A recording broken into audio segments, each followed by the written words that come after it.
আমি এখনো নামটা বলছি না ভদ্রতা করে, বাংলাদেশের লোক উত্তাল হয়ে যাবে, আমি সেটা চাই না।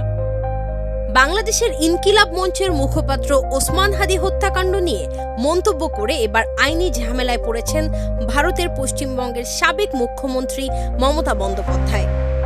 শিলিগুড়ি সাইবার ক্রাইম থানায় তার বিরুদ্ধে রাষ্ট্রদ্রোহিতা সহ একাধিক জামিন অযোগ্য ধারায় অভিযোগ দায়ের করেছেন আইনজীবী রিঙ্কু চ্যাটার্জি সিং। অভিযোগে বলা হয়েছে, মমতার বক্তব্য নির্বাচন কমিশন ও কেন্দ্রীয় বাহিনীর নিরাপত্তা নিয়ে প্রশ্ন তুলেছে। একই সঙ্গে ভারত সরকার ও কেন্দ্রীয় স্বরাষ্ট্রমন্ত্রীকে বাংলাদেশের একটি হত্যাকাণ্ডের সঙ্গে জড়িয়ে আন্তর্জাতিক পর্যায়ে দেশের ভাবমূর্তি ক্ষুণ্ণ করার চেষ্টা করা হয়েছে। এক রাজনৈতিক সভায় তিনি দাবি করেন, ওসমান হাদি হত্যার সঙ্গে জড়িত কয়েকজনকে পশ্চিমবঙ্গের পুলিশের এসটিএফ গ্রেফতার করেছিল।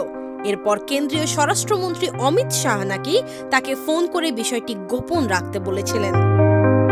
এমনকি মমতা আরও দাবি করেন, তিনি পুরো ঘটনার আরও অনেক তথ্য জানেন, তবে দেশের স্বার্থে এবং বাংলাদেশে অস্থিরতা এড়াতে সেসব তিনি প্রকাশ করছেন না।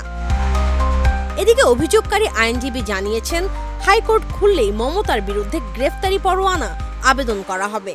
ঘটনাটি এখন পশ্চিমবঙ্গের রাজনীতিতে নতুন বিতর্কের জন্ম দিয়েছে। এ নিয়ে আপনার মতামত জানান কমেন্টে।